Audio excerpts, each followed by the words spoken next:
Greetings, friends. There is a total lunar eclipse happening right now, and it is pouring rain here in the Bay Area where I live, so not one that I could see in the sky with my eyes. The eclipse is right here right now. So I've been tuning in on several different live streams like this one from Time and Date, um, which has been wonderful just to experience these different shapes as the moon first entered the shadow of Earth and then turned red deep in that shadow, and is now the lunar eclipse is ending. So this is the last total lunar eclipse we have, or blood moon that we have, until 2025. And I always have to remember in times when the sky is closed or eclipsed by Earth clouds, that just because I don't see it doesn't mean it does not see me. This eclipse is in my 12th house. So really, when I looked at the weather, felt that I should just sleep and dream through this, but it definitely woke me up, and the energy was charged. And later, my pup Isabel woke up. She's now lying right here, wondering what I'm up to at this strange hour. And I was contemplating how this lunar eclipse aligned with the moon in the face of the moon and the sun in the face of the sun in the signs of Taurus and Scorpio, respectively. So I felt like I wanted to drop into that a bit. So I opened a chart, and then I noticed that my Mercury degree was rising in the moment that I opened the chart some 14 minutes ago, and felt therefore that I should share some eclipse teachings. So I'm going to get back to that. I've got to do two things. One is to plug in the computer here, which I forgot to do. But more importantly, to invite you and me to drop into some meditation and connect to the energy of this eclipse. So let's do that together for like 5 minutes. Love hearing that a few of you, I'm just looking at the comments of the live YouTube, but I love hearing that a few of you were able to, or are able to see this live in your sky. Here's the image of the current shape. One of the things by which I was most amazed is that like the last lunar feature that was visible was Mari, I forgot what its Latin term is, but it translates to the Sea of Crisis, one of the Mars on the moon. But I'm gonna plug my computer on and I'll be right back.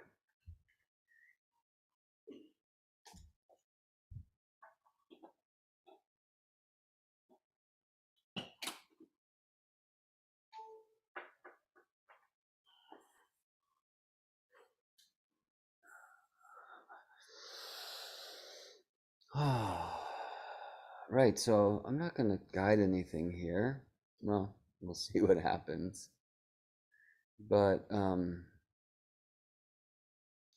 rather, I just want to encourage you, and maybe I'll show what time and date is showing right now. I imagine that might somehow end my my live here on YouTube if I show another live that's happening simultaneously. So actually, you know what? Let's not do that. Perhaps, especially if you're not outside right now, engaging with this eclipse in your sky, if you, like me, are not able to because of weather or just on the side of the earth where the sun has already risen, let's go find that eclipse inside. And a general question is, what light might I find if I'm willing to journey into my shadow?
Isabel has something to share. What do you want to say? Mhm. Unlike Isabel, I try not to fall into eclipse superstition. Okay, I'm gonna hit record here. I've been teaching eclipse classes and have an eclipse cycles class to come. Kind of been adding bits along the way, and so I want to create kind of a live flow class to add to the mix. If you want to learn more about those, by the way, geminibrett.com/eclipse is a place to go. All right. I should put in the show notes here. Fast forward to however many minutes this is along the way. And I am going to introduce myself and whatnot after I hit record.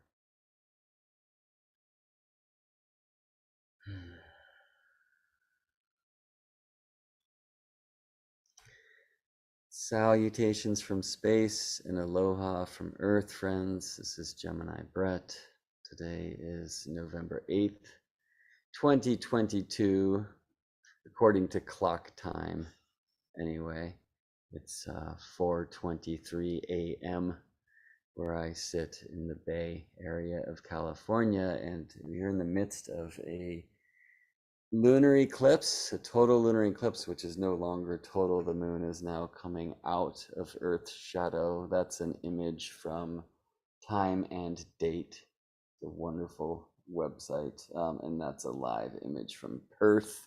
in the main screen, and they're also showing images from Tucson, Arizona right now, and they've been just bouncing around in places in the world. This eclipse is happening in my sky currently, but so is a significant rain shower, which is a blessing in many ways. And I've noticed many folks around the world right now are having this particular total lunar eclipse in Taurus rained out or fogged out or something like that. So, you know, you really get a double eclipse. Like currently, Earth's clouds are eclipsing a lunar eclipse from my point of view. This lunar eclipse is in my 12th house, so when I saw the weather coming in last night, said, great, I should probably just be sleeping and dreaming anyway. But that was not the case. I was suddenly awakened just as the eclipse was forming, and I found my way to a few different live streams online. I've just been sitting and meditating on the shapes, but then there's been a lot of engagement, first with the cat and now with the dog. Not anymore, because Isabel is currently enjoying the remainder of this eclipse in her dreams, it would seem. And interestingly, with the lunar eclipse, the moon being in my personal 12th house, it means it's reflecting the light from the sun, which is in my 6th, the house of pets, amongst many other things, including health. So I came downstairs to actually meditate upon eclipse phase after letting the cat out. And I saw this image of how the moon currently in these middle degrees of Taurus is in a space that is known as her face or decan, and the sun actually across the way in the sun's decan, which are the middle 10 degrees of Scorpio. And so that was an intriguing thing to see, and well, that had me open a chart, and then I saw my Mercury degree was rising locally in the moment. So I was inspired to share a few of these things, and I've been teaching. Many of you will be in it since I will be sharing this video to the course page, but I've been teaching eclipse classes. I'm in the middle of the window of having taught eclipse, and now eclipse cycles will come next, which I'll teach here in a few days.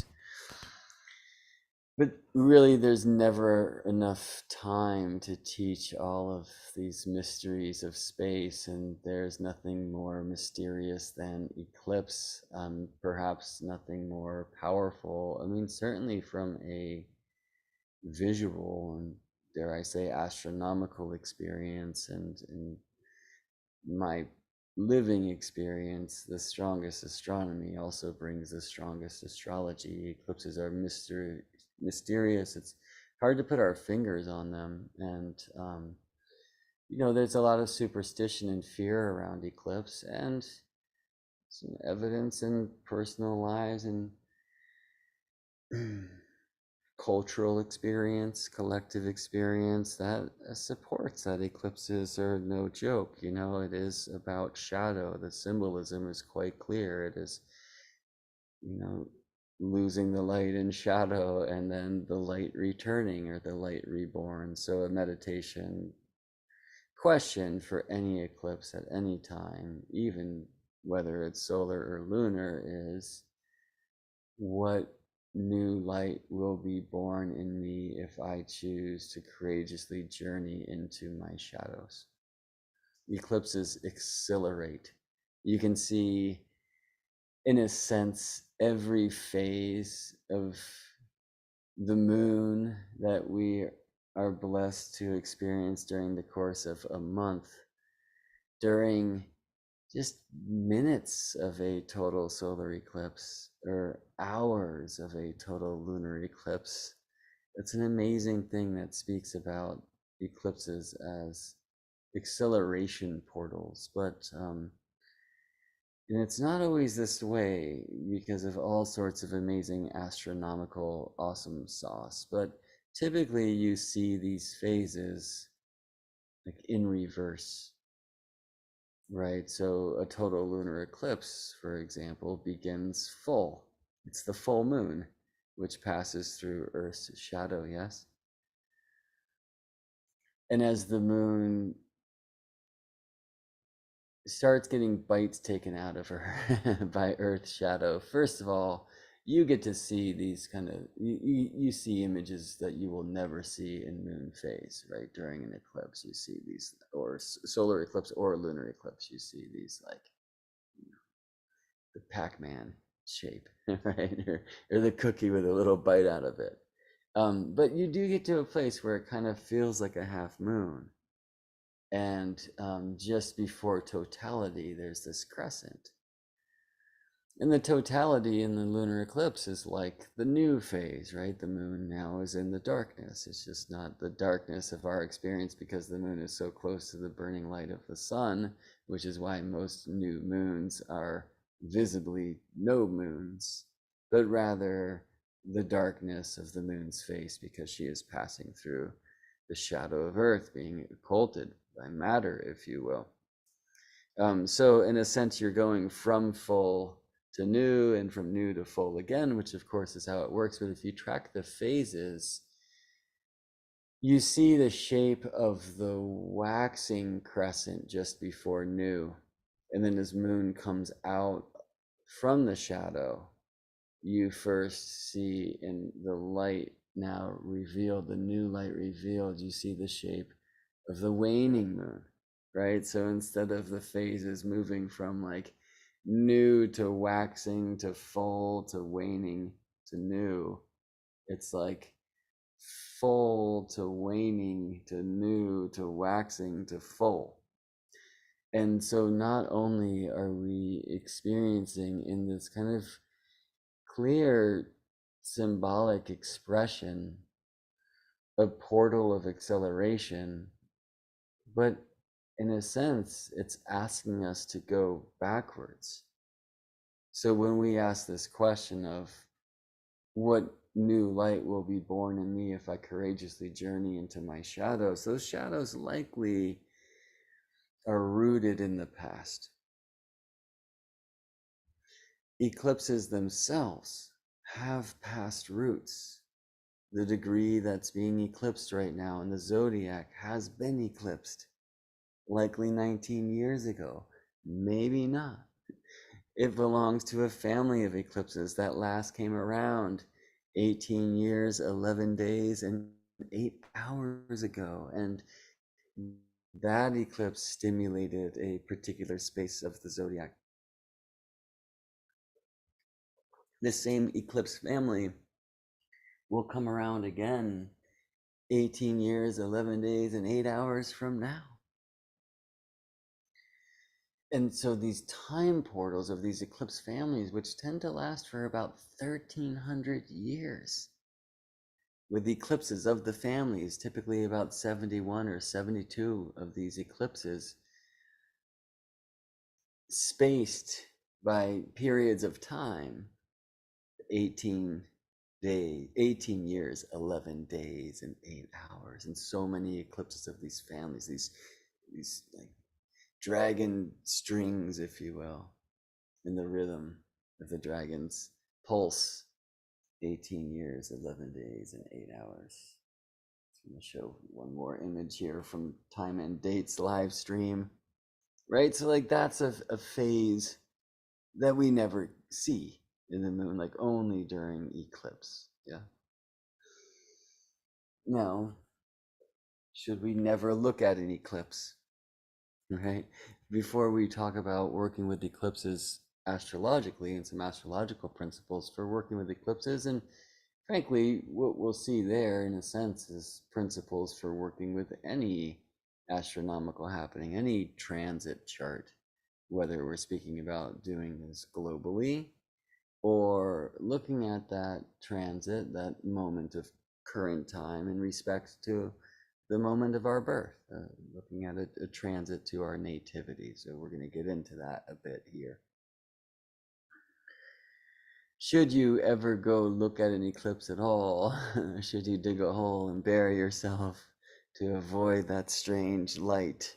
I don't mean to mock some of these old traditions that really have kind of a deep superstition. There's many places where in old days, and some still to this day, folks will head outside and make a lot of noise, like, you know, banging spoons on pots and pans during the eclipse to kind of chase the dragon away, so that the moon will not be fully consumed, or the sun by day during a solar eclipse.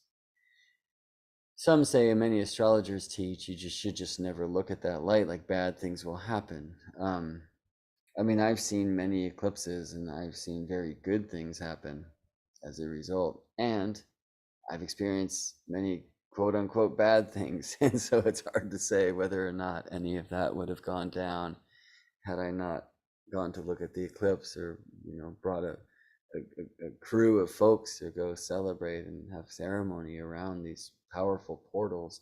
There are specific types of ceremonies that um, I realized some years ago, and I should say a circle of folks, and I realized that it just are better not held during eclipses. The energy is just too powerful. Things kind of get reversed.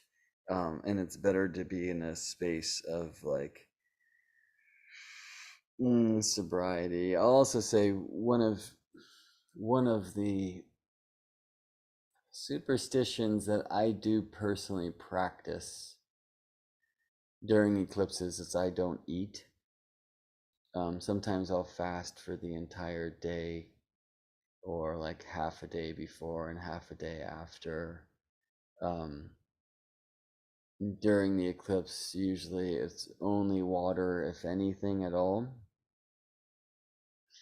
Even if I'm just going for the short fast, right, for the hours of a lunar eclipse, or the hours of a solar eclipse. And so why avoid eating? Well, there's this rule that many spiritual journey agents learn, which is you don't eat food of the underworld or even the higher worlds, that you don't, when you're in a journey and you find yourself in another realm, that if you eat the food of that place, it can often trap part of you there. So I understand that that itself might sound like banging pots and pans at a luminary, yes, and to each their own. But I hear expressions of that tradition reaching all the way back to the stories of Kore, who you may know as Proserpina, or Persephone, most likely, right? Who ate the pomegranate seeds and now must spend half the year in Hades and half the year here on Earth. So it would seem that this tradition or superstition of not eating the food of the other worlds goes way back. And there is something that I have experienced during lunar eclipses that is very similar to the kind of journeying experience of medicine ceremonies. And this idea of bending into the other realms or other dimensions, time feels distorted and maybe is. And so I've come to honor that perhaps eclipses open portals to other realms, and in such a way that the food right here in my plane is food from other places. And so that's, I guess, the quote unquote logic behind my observance of this particular eclipse superstition.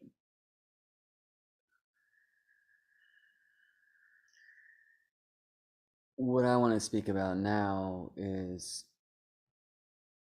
how we might utilize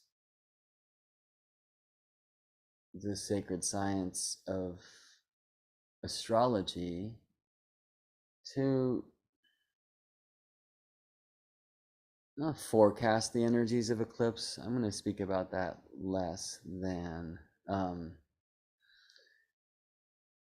in our anticipation of eclipse energies using the predictive tools of astrology, how we can best align our own intentions to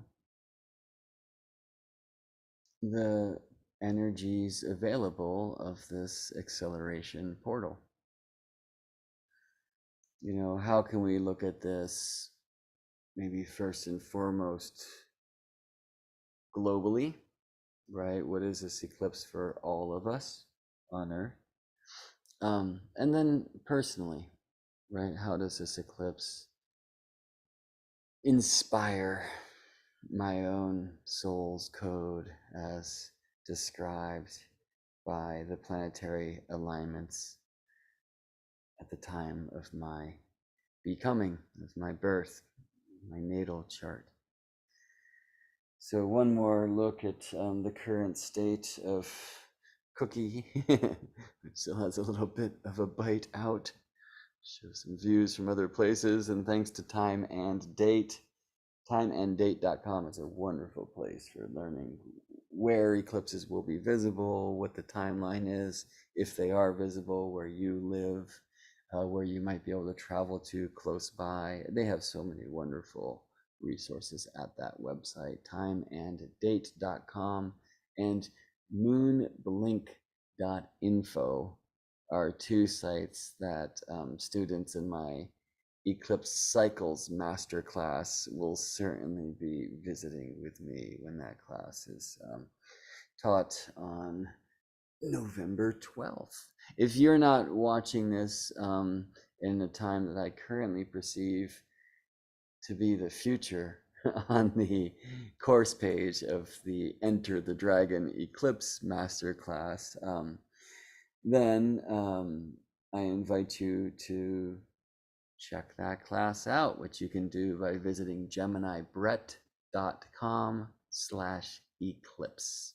That will tell you about Enter the Dragon, the Eclipse Masterclass. This is one of many bonus videos I will be adding to the 7 hours of videos that I've already put on the course page, though it was advertised to be 4 hours.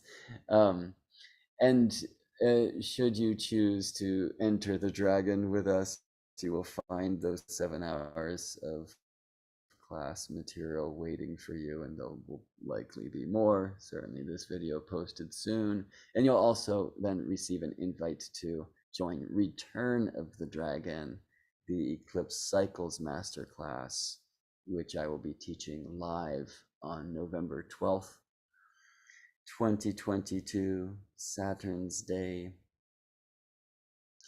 And I imagine I will probably be adding some bonus satellite videos like this one to that course as well. There's never enough time to teach the deep mysteries of space.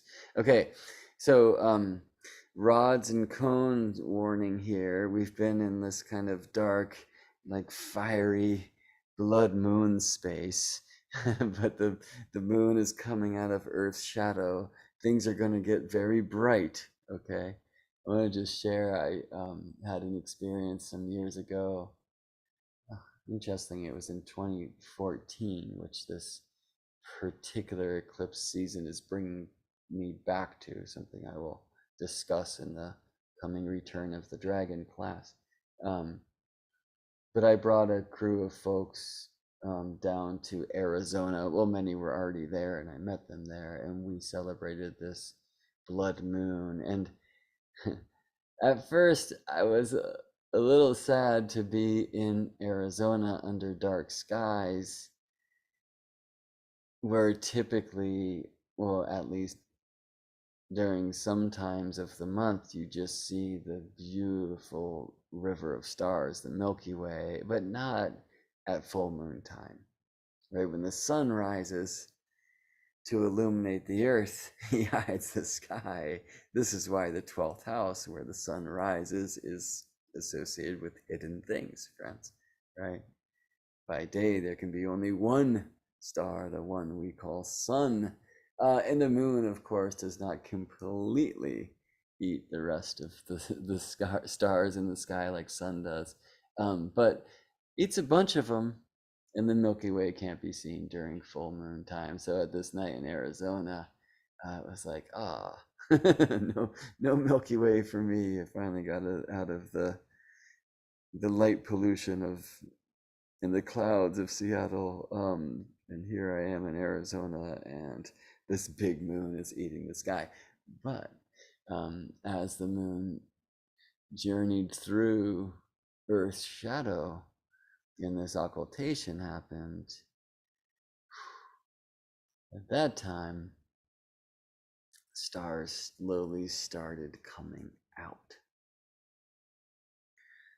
An amazing, powerful, beautiful thing. And when the moon was fully occulted, and the blood moon, in this kind of darkest expression, then there was full Milky Way. It was really amazing to see. And then the moon came back out of Earth's shadow, and things got really bright. Something like this image here from Time and Date's live stream, and something like, okay, be careful with your eyes here, friends. Maybe half close them, because I'm going to share my screen and it's going to get quite bright. I'm actually going to dim it just a little bit. All right. So let's talk about some principles, some astrological principles of working with eclipse charts. And I'm going to cycle this recording, so bear with me just a second. I'll probably introduce myself again.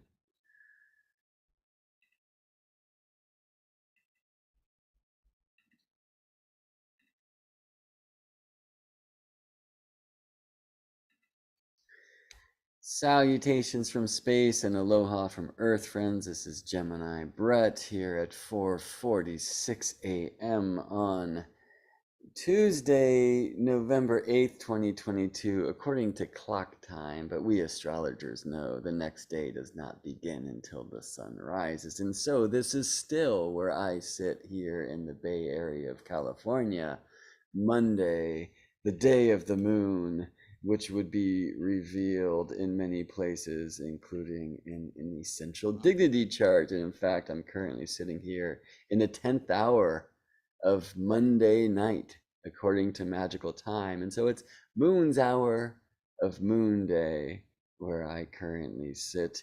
And the moon is currently exalted in the sign of Taurus, an earth sign which the moon is said to rule by element, especially at nighttime. And the moon is in her own face, which is one of the things that inspired me to open a chart wheel during my eclipse meditation for this blood moon is happening right now.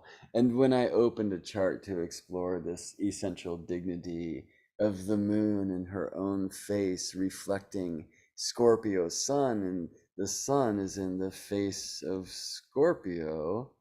Just show you this really quickly. These are the traditional or Chaldean order of the face rulership system. The faces are the decans, the decans, the 10-degree divisions of the zodiac.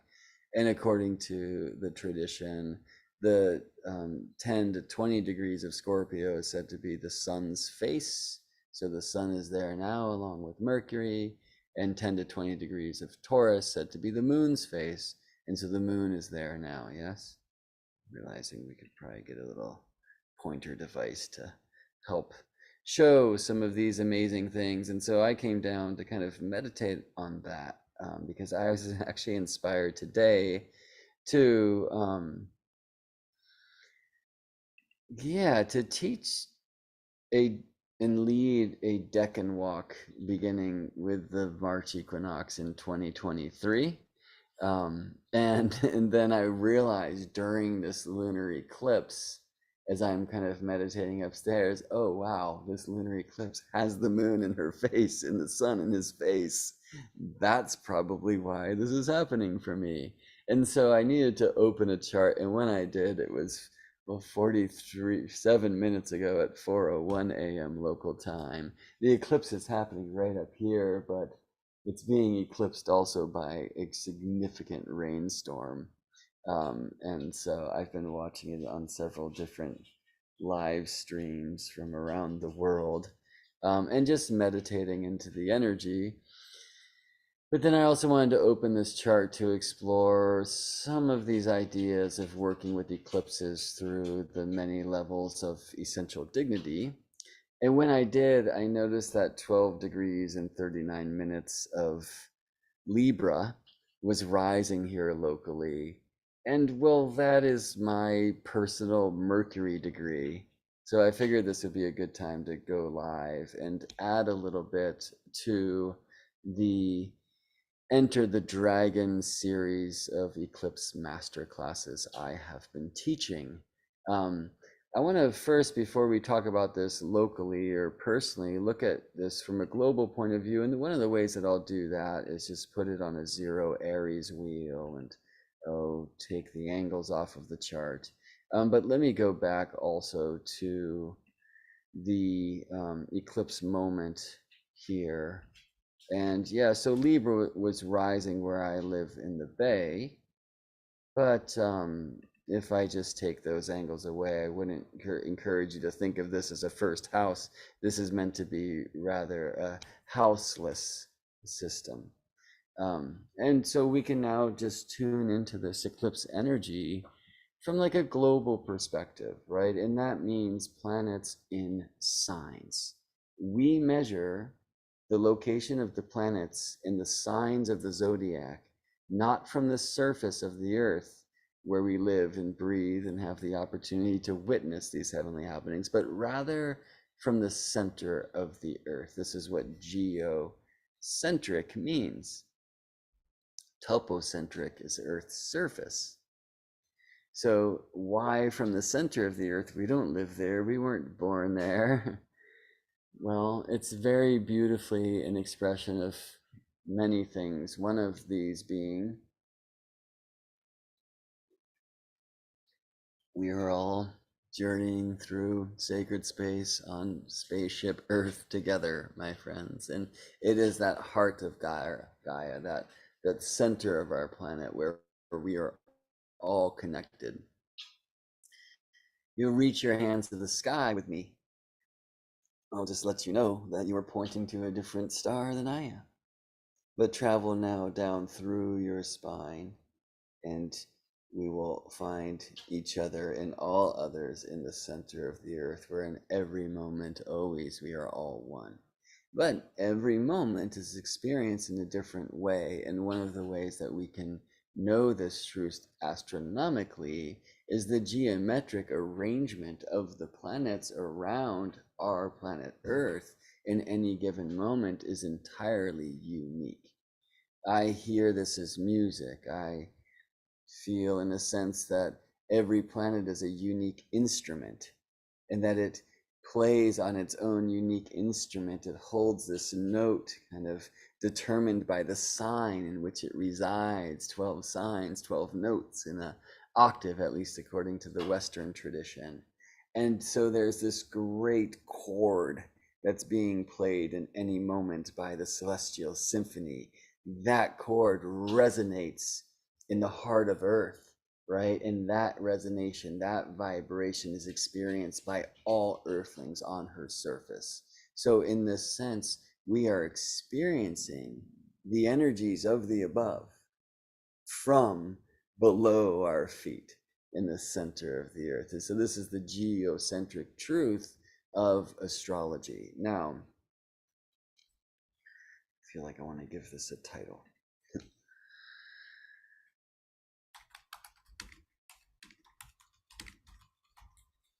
Wow.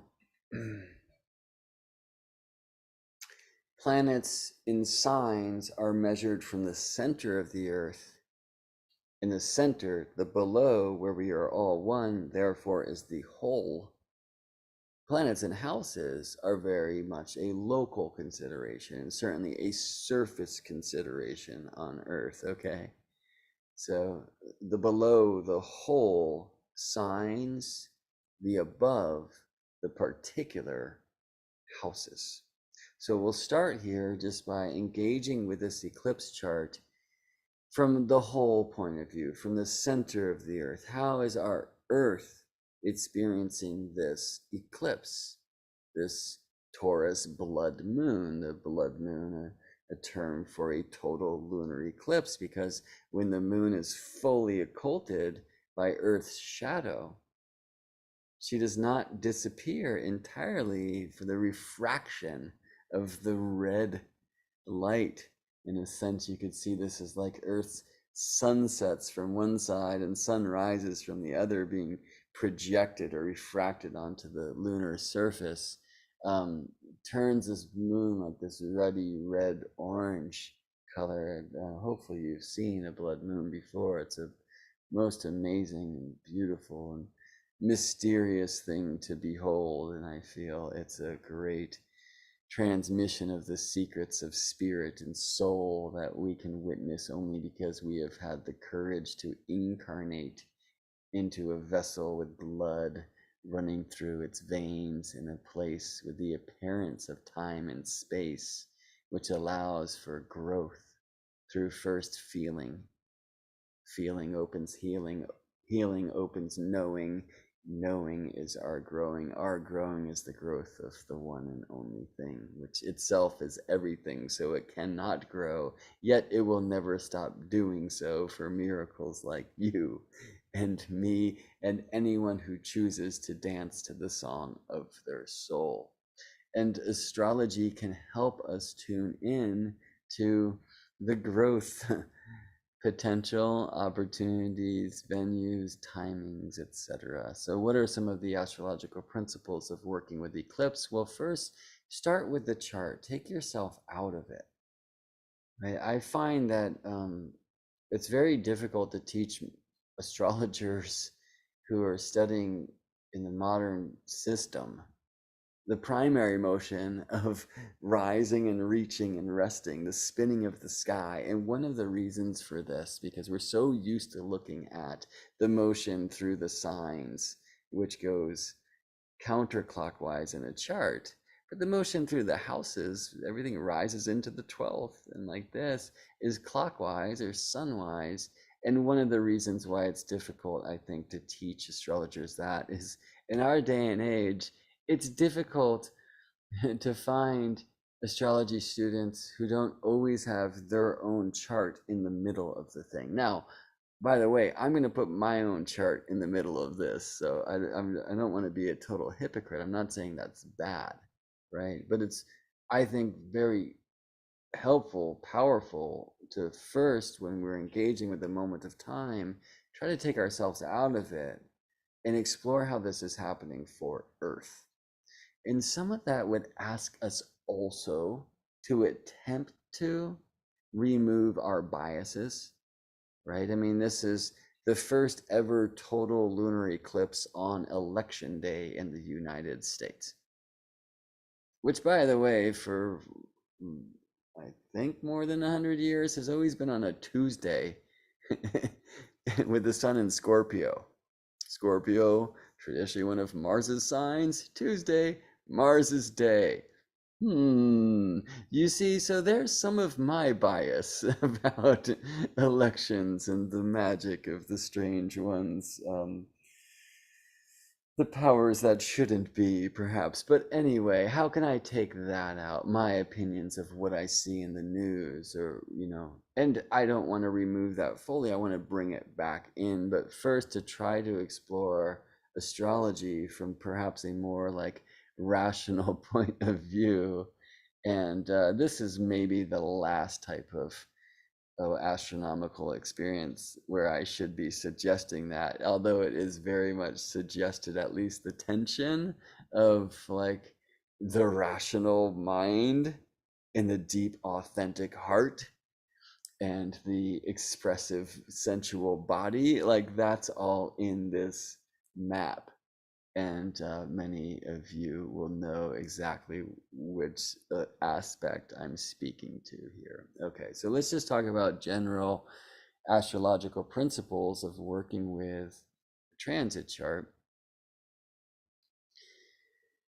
First, I would say consider it not just as a transit to your own natal chart, but first consider it as a moment on Earth, for Earth, right? And so this is not going to involve houses in any way. It's simply about planets in the signs, again, measured from the center of the Earth, where we are all one, the whole. And so we want to consider what is Taurus? What is Scorpio? What is a Taurus moon reflecting Scorpio light? And I'm just want to offer a very short and like criminally short attempt of an expression there. Taurus is beauty, its sensuality, its embodiment, and Taurus reflecting anything will be the sensual and embodied reflections of, but this is the moon, of course, reflecting Scorpio light. So it is like the embodiment of power, the sensuality of authentic, emotional, raw experience, right? I mean, this Taurus Scorpio axis is just about the really, really real and the feely, right? Waters of Scorpio and the body, the earth of Taurus. It is so embodied. It is about the heartful experience in matter. And I would say that perhaps even more so for a Scorpio full moon, the Scorpio reflections of Taurus, the power that is opened when we choose to fully embody Taurus and release ourselves from the commandments of the rat race to tune into the grace of Gaia's pace, Taurus. And when we do this, we sense and um, awaken a very authentic force of expression, right? That would be Scorpio reflecting Taurus. Taurus reflecting Scorpio is what is the beauty of magic? Where do we find stillness by coming alive? And actually, some of the challenges I think that are expressed in this chart, in many regards, courtesy to Saturn, of how can we, when we honor the flood and the deluge of the powerful pains and pleasures of life,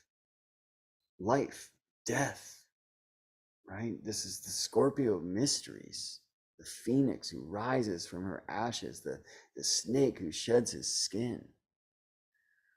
Transformation. It's very much not simplicity or ease or beauty, but it can lead there.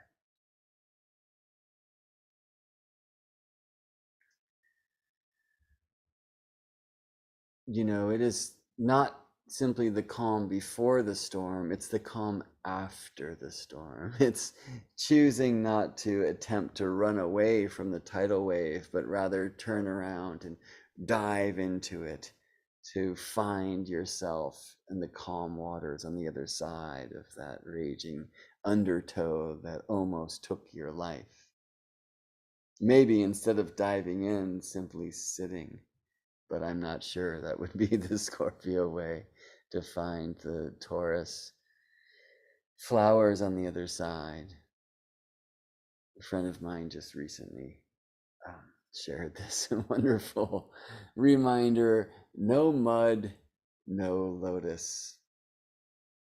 The lotus, however, this beautiful, perfect flower blooms out of the mud of the swamp, you know? And there's something here about Taurus reflections of Scorpio light being that beauty which reminds us of the power that is rooted in the hidden mysteries. And these are the hidden places of the water. We want to avoid the tendency to get soggy, to never express our feelings where we get so wet.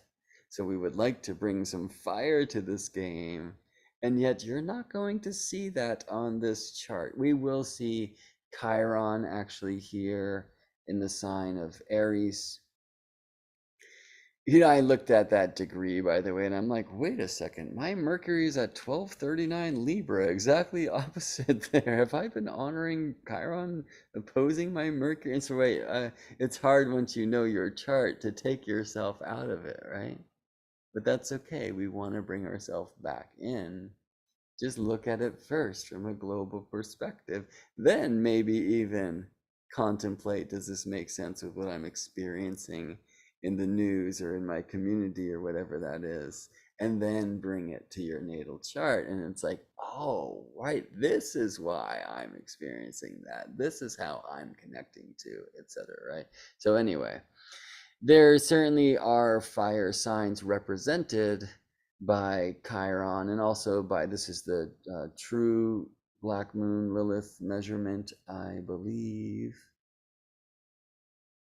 If we went to the mean calculation, we find Lilith moves to Cancer, water. So let's keep the fire light going, right? But as far as visible beings are concerned, like the traditional seven, right, of Moon, Mercury, Venus, Sun, Mars, Jupiter, and Saturn, we see no fire, and we don't find any fire signs either from Uranus, Neptune, or Pluto. So I don't in any way want to discredit Chiron here, or if we added Eris in, we would certainly find more fire, because Eris will be in Aries as she has been forever, and I'm not even sure who this is. Salacia. I haven't spent much time with the so-called dwarf planets. We have Varuna in Leo for a long, long time. But if I choose, well, we could also go to asteroids. We have to have a set for that, right? Well, let's just push the whole thing. Uh, and interestingly, the four principal asteroids of Ceres here in Virgo, and Vesta here in Aquarius, and Juno here in Pisces, and Athena here in Cancer also don't bring fire into the mix, you see. So, what is it to have a fire deficiency? Might be one way to explore this chart, right? To have an elemental analysis. I mean, there's so many ways to pet the cosmic cat. There are so many beautiful astrological techniques. There are so many different astrological paradigms, and even within those different paradigms, many different approaches.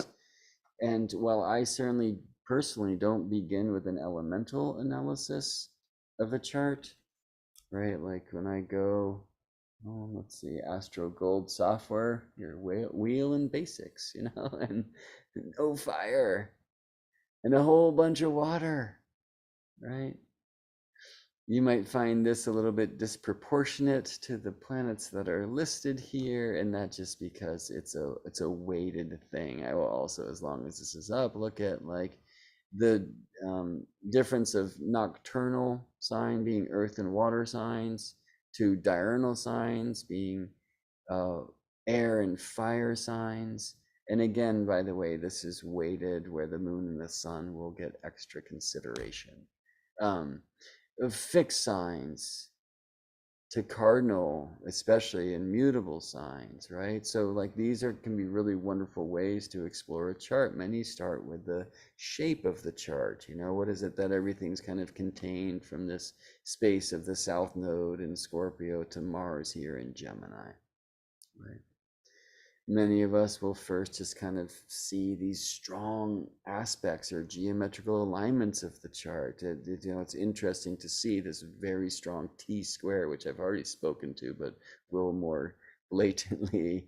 But also this trapezoid. All right, so what might those things be? To finish a thing about a fire deficiency, well, it might be encouraging us to be the fire, to bring our personal will, our personal spirit to this. Fire is said to be the most volatile of the elements, right? Earth, the most fixed, it's here. Earth, water, air, fire up there, right?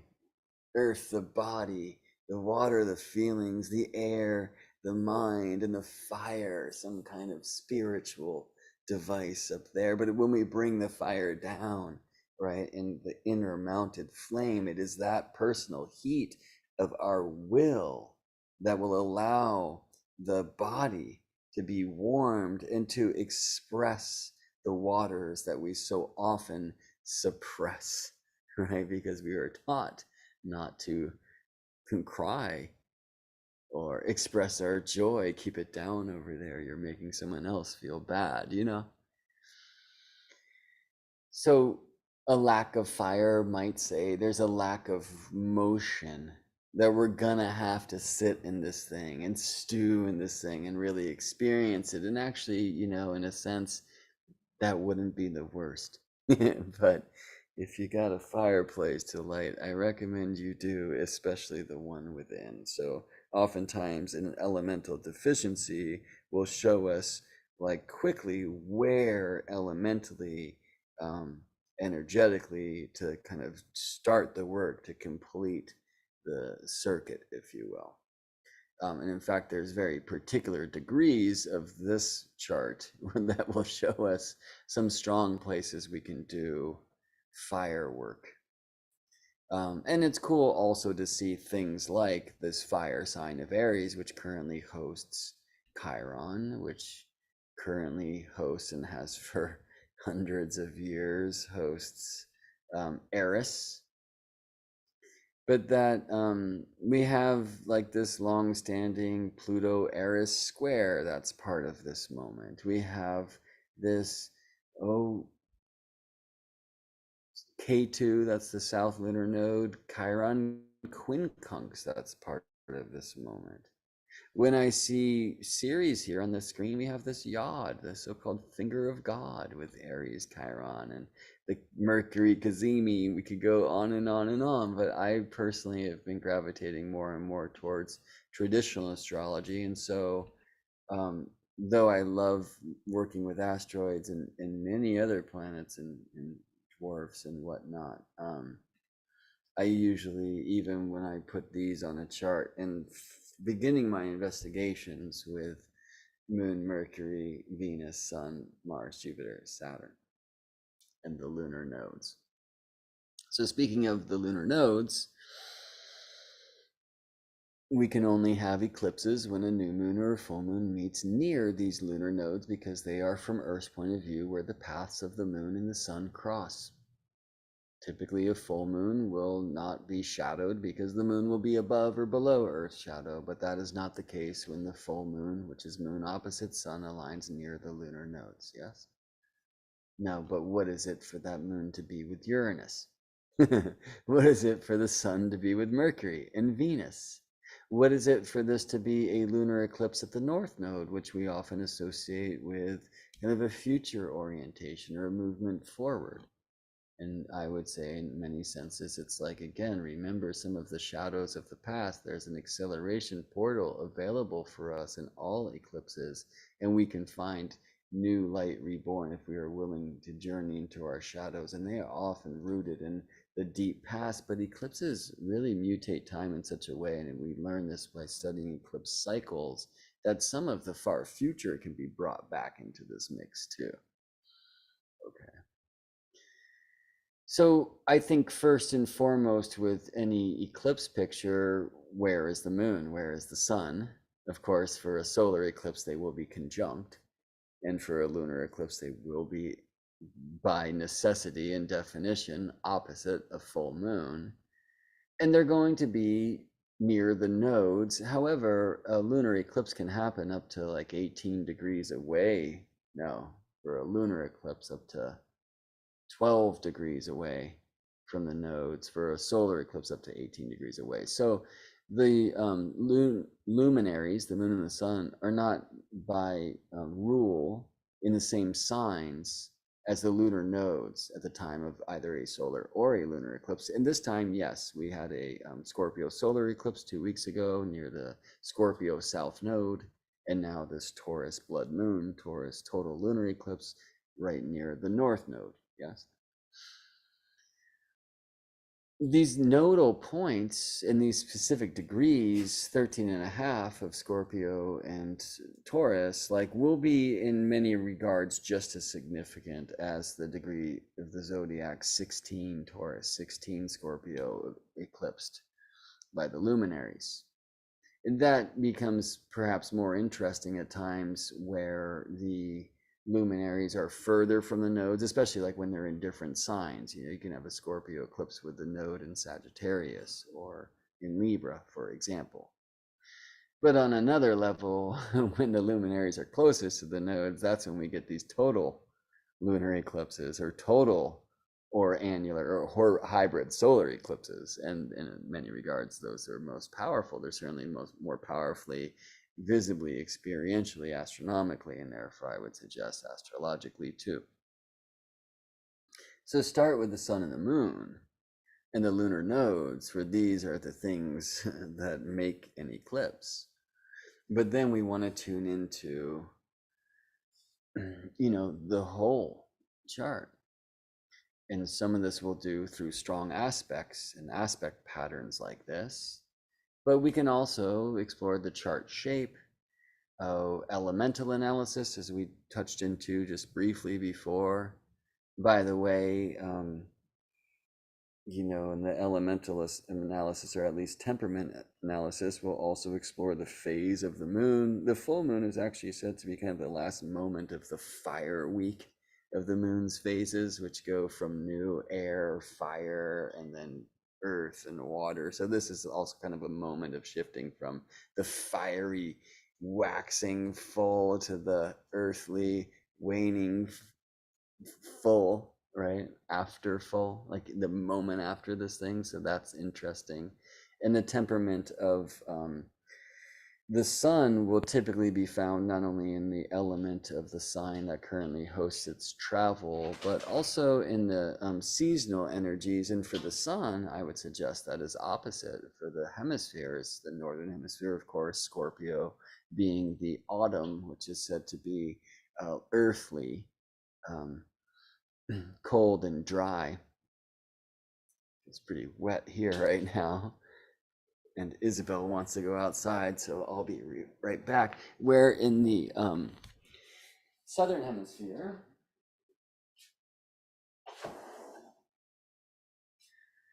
we are talking about spring, which is said to be of the nature of the air temperament, which is hot and wet, or hot and moist.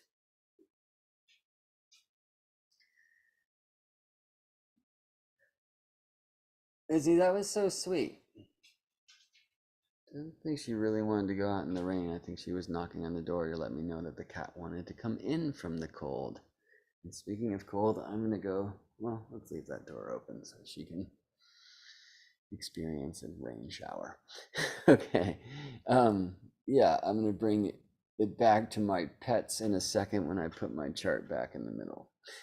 Because the sun right now is in my six. So anyway, regardless, through like a temperament analysis, if we want to add that to like the more modern approach to elements, we have the sun seasonally either cold and dry, or southern hemisphere hot and moist, right? None of that is fire, which is hot and dry. The full moon is like the last moment of the fiery week of the lunar phases, and that's a global consideration. And so as soon as the eclipse happens, like that's done. It's interesting to consider that a blood moon looks fiery, right, by color. Okay, so again, there's kind of this like fire deficiency, or let me call that a fire invitation. Bring your will, bring your spirit. Yes, and this is just one of the principles of working with any chart, analyzing it through elemental um, assessment, temperament, and what about modality, right? And so we see the mutable nature of Gemini expressed with Mars, who recently stationed retrograde on October 30th. Um, we see the mutable nature of Pisces, where Neptune's been for a long time, and Jupiter just actually between the solar eclipse on October 25th and the coming lunar, well, the lunar eclipse right now, has regressed retrograde from Aries back to Pisces, back home. We do see Pluto in the sign of Capricorn. We see Chiron in the sign of Aries, kind of contributing from the invisible crew, according to the modern classification, a dwarf planet and a centaur, contributing cardinality, right? But mostly this chart is fixed. Taurus, fixed earth. Scorpio, fixed water. Aquarius, hello Saturn, fixed air. Now they'll say that fixed is stubborn, right? That what is fixed water? Well, the mutable water would be like gas, and the cardinal water perhaps like the liquid, and the fixed water like ice. And many people have that kind of opinion of Scorpio. I feel like Scorpio is really here to actually break the ice and let the water flow, that it's about getting really, really real in the feely, feely, feel. Personally, I feel this to be Scorpio's truth. What about you? My mantra for the fixed signs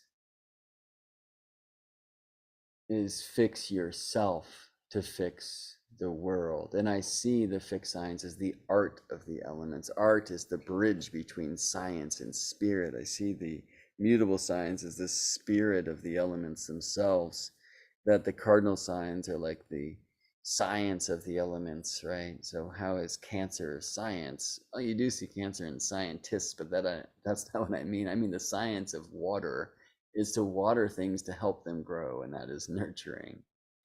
The spirit of water is the truth that we are all one.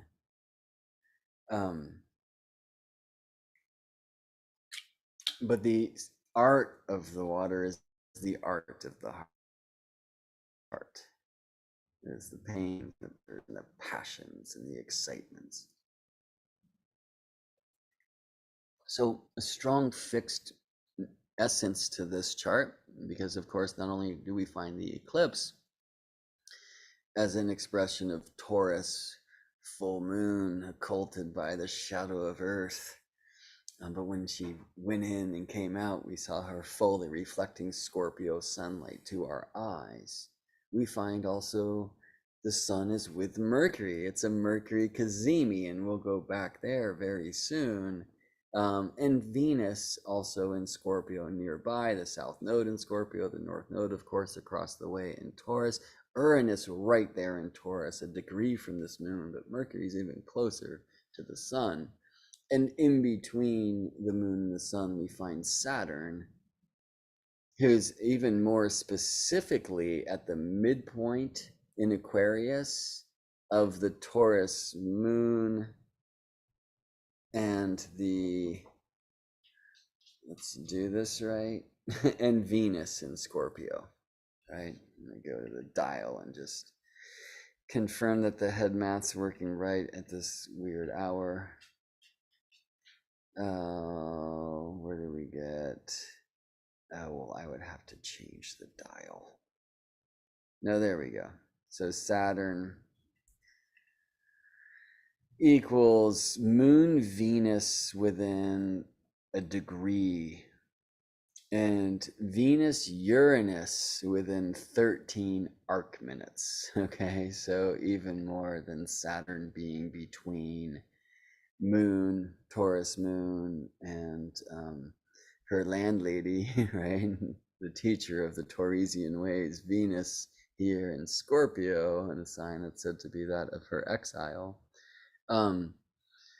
But even more so, Saturn is at the midpoint of Venus and Taurinus, Uranus, on this long, strange tour through the sign of Taurus.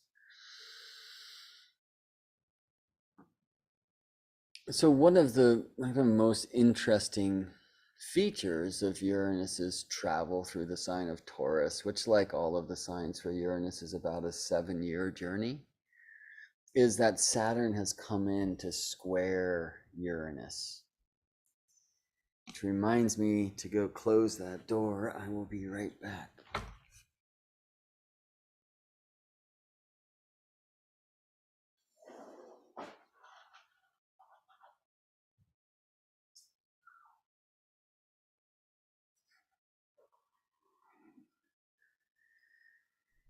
Now, when we honor the truth that Saturn moves much more quickly than Uranus, Saturn gets around the zodiac in 29.5 years, Uranus in 84, we can understand that if we want to compare this to a lunation and this cycle of moon phases as she's growing and decaying in her reflections of sunlight to earth, soul reflecting spirit to matter, we will understand that Saturn is playing the role of the quote unquote moon and Uranus the sun, because the moon moves much faster than the sun and Saturn moves much faster than Uranus. And therefore, we see that this is past their kind of fullness stage and into their third quarter stage.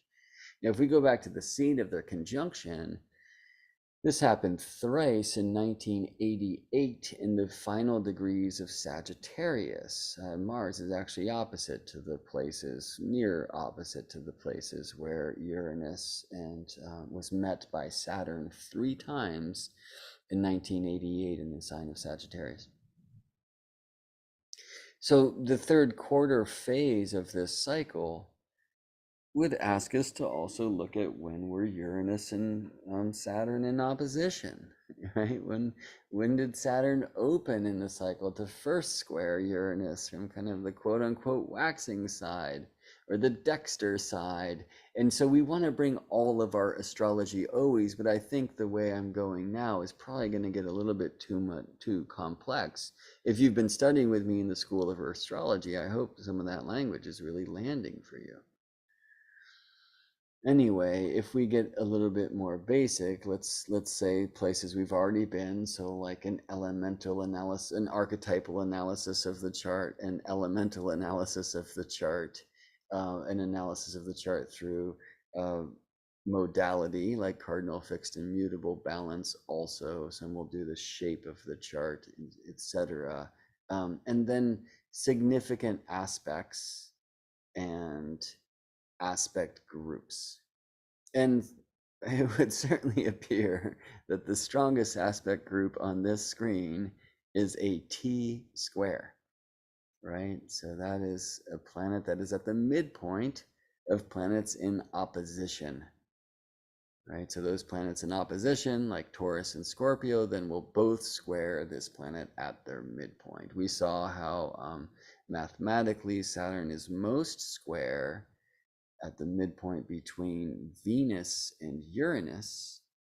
On another regard, I would say this is going to be strongest certainly for the moon and the sun and Mercury. And the reason why is Venus, who squared Saturn yesterday, is so strongly aligned still, but is now separating from that square. Uranus retrograde with Saturn direct, like Saturn actually won't perfect another exact square with Uranus again. We've had 3 of those, and that time is closing now that Saturn has stationed direct. they're very close. And so in modern times, it's just looking at orb, and Saturn's at the 19th degree and Uranus at the 17th degree. They're actually within 2 degrees of a perfect square, and that's pretty dang square. And the Venus Saturn square is even stronger than that. However, Sun is still about to square Saturn. Moon is still about to square Saturn. That will happen very soon, right? So after this eclipse, Moon then conjoins Uranus, squares Saturn, opposes Venus, right? So Moon is this beautiful translator of the light, we say, carrying the energy of one conversation, like an opposition with the Sun, to her next, like a conjunction with Uranus, to her next, like the square with Saturn, to her next, like the opposition with Venus, to her next, like the sextile with Neptune, and then the trine with Pluto, and finally a sextile with Jupiter before jumping the wall from Taurus into Gemini, right? That's just me following the aspects that the moon has made and will make. There's a sheet in Astro Gold that actually might have to say something about that. Well, right now I have to get a little bit more old school with the aspect set, probably to see that reflected well. Yeah, this is showing us that Moon conjoins Uranus about 2 hours after the eclipse and squares Saturn about 5 hours after the eclipse, and then will oppose Venus about 9 hours after the eclipse. Just as Moon is squaring Saturn, Mercury comes in to conjoin the Sun, right? So when we look at a moment of time, we also want to glimpse into the portal of the machine. Where is it coming from and where is it going? And as you start to engage with charts, like, yes, I have software here and I can push buttons and whatnot and see the exact time when things will align, but it's helpful to start in a moment learning to see time, right? And actually, I feel like that's part of the teachings of this lunar eclipse, and probably especially in this the figure of Taurus moon squaring Aquarius Saturn, and on a like a longer expression, the Aquarius Saturn squaring Taurus Uranus. Okay, so when we had these long things happening, like Saturn and Uranus, depending on how you choose to do the math, are in a square with one another, kind of on and off for a couple years.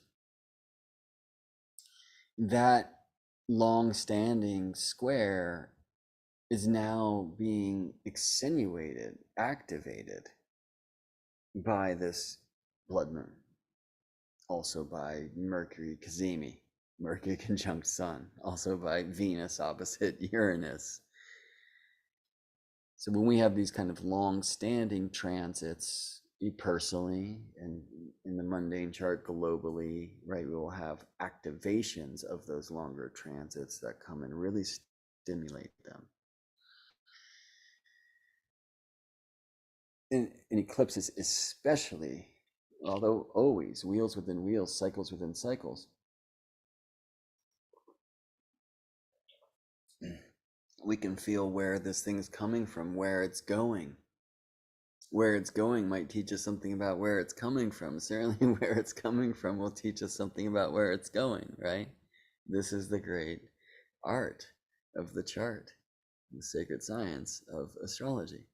Okay, elements and balance, modalities and balance, perhaps the chart shape, significant aspect groups, and archetypal analysis. All of these things are happening at once. Cyclical awareness, okay? And we also want to talk about dispositorship and dignity. And then, after we've considered all of this from a global perspective, then take it very local. How did the eclipse express itself where you live? And then take it as local as it gets. How did it align to your natal chart? You might consider it also, how did it align to perfected or progressed charts, or maybe even relocated charts if you, like I, have lived most of your life away from your birthplace. I'm not going to do all that today.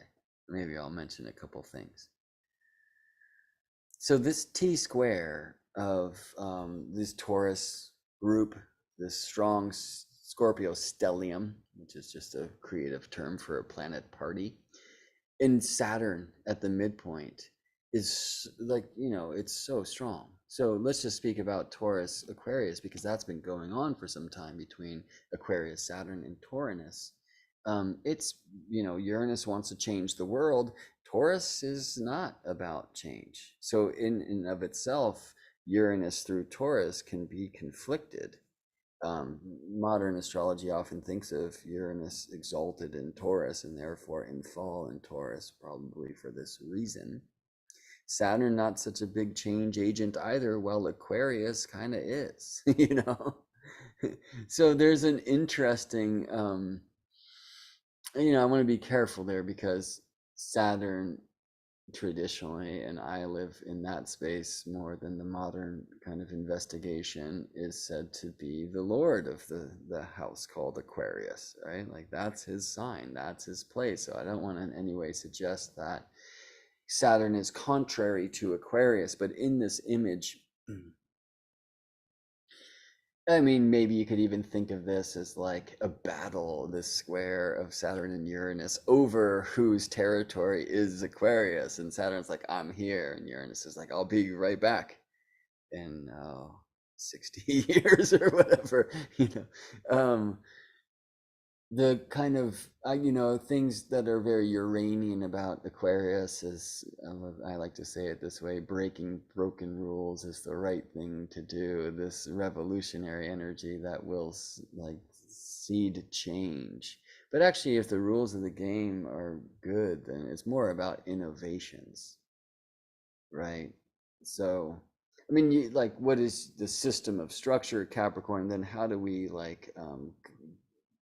facilitate the necessity, the needs of that structure for it to be a thing? Like that can be Aquarius, right? So Aquarius isn't only about change, but it is about movement. And I think more importantly, and this is going to feel much more Saturnian, it really is rational and mental. It's air, fixed air. It's a cold air. It's the high air at the high top of the mountain, low pressure air that the planes fly through. And it's pretty far from it's like that drier air.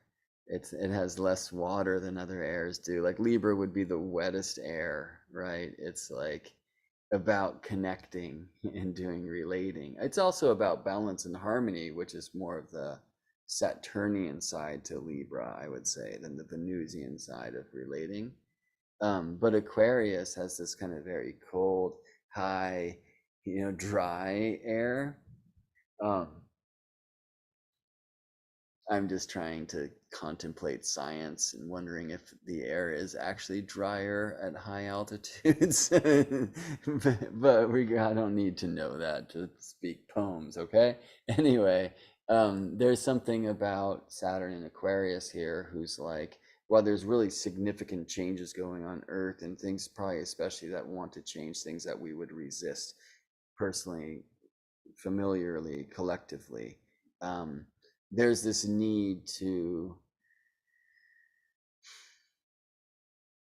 be rational about it, and in a sense there's this war there. I mean, it's solved when we choose a stillness and like consciousness. Like seated meditation is a good way to sit and deal with this Aquarius Saturn square Taurus Uranus. But when all the Scorpio comes in, it's like if you're sitting and clearing the mind, or the heart is just going to be screaming out tears, and laughs and good.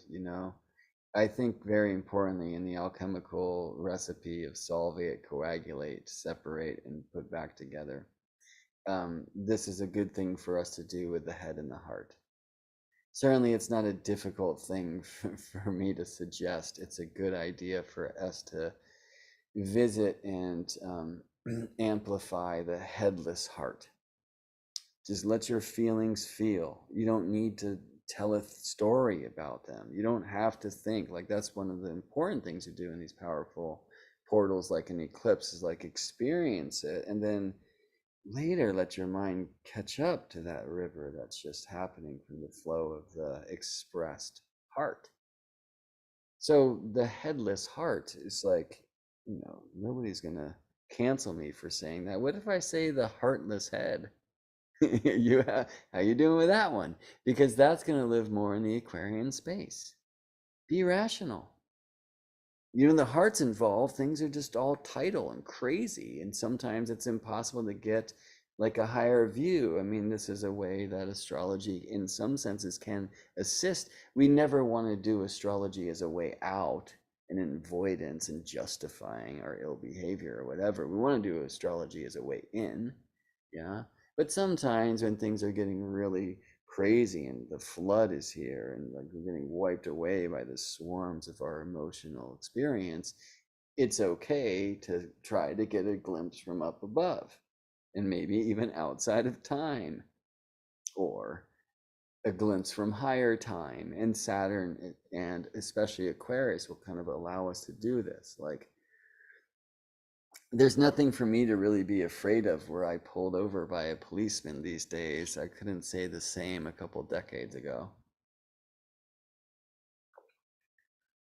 But I still might get a little afraid, like what's up with that tendency?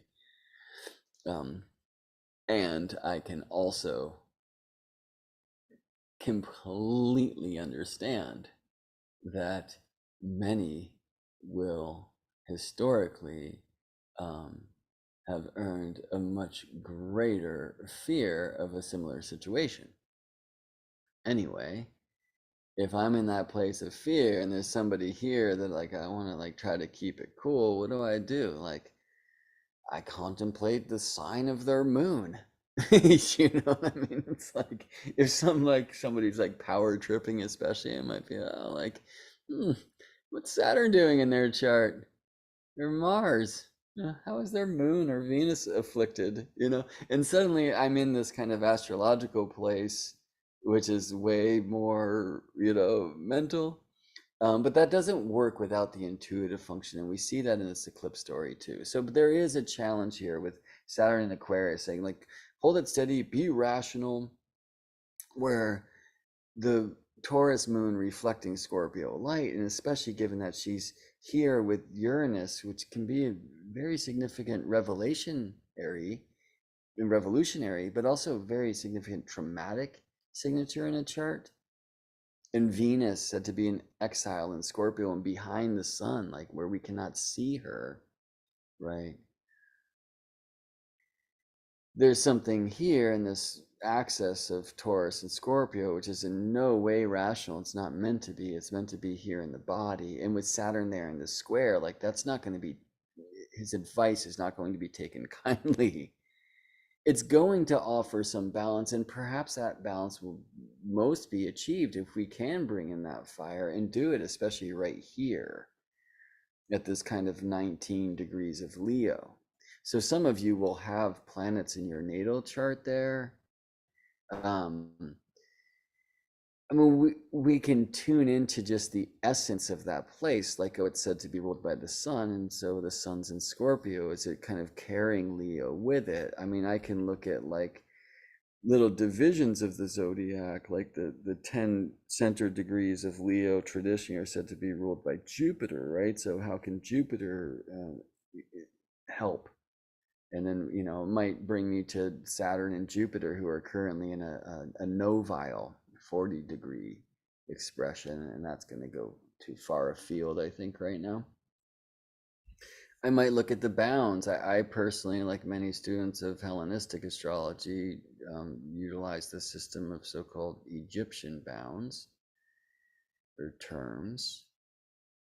And I might see that here in these kind of middle degrees of Leo, well, Saturn holds like a good amount of space there.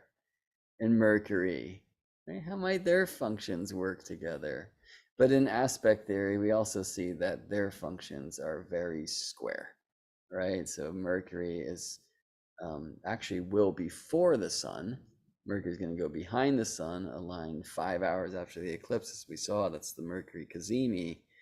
then Mercury will square Saturn.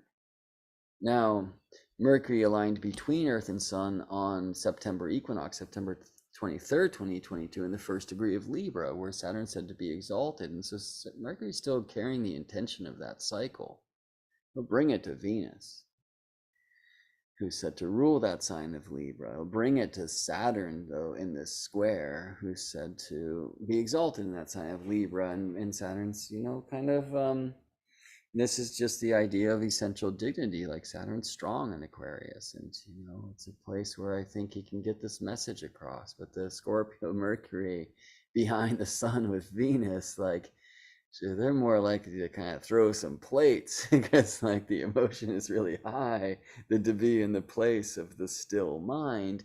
But I do think that the tension here is leading us to the resolution of this kind of peace and harmony and balance. And it's not meant to be happening in a moment of the eclipse.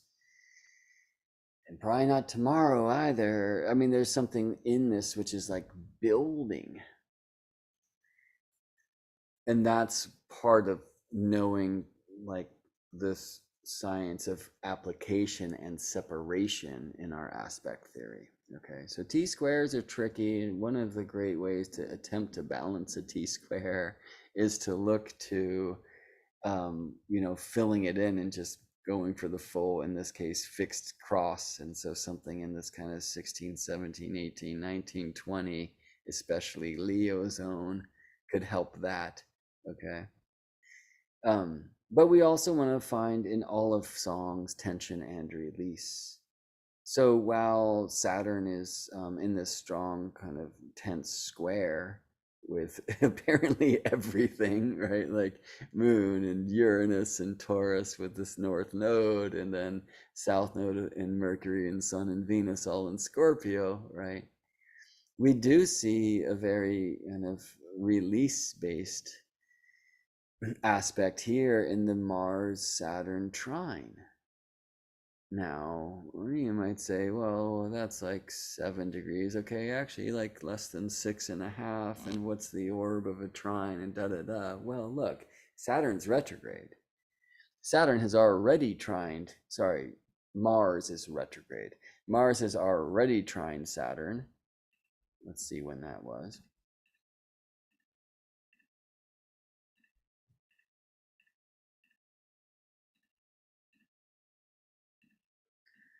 September 27th. Then Mars will trine Saturn again on November 28th. After our next Scorpio new moon. Mars, much later after stationing direct himself, will trine Saturn for a third time on March 30th, 2023.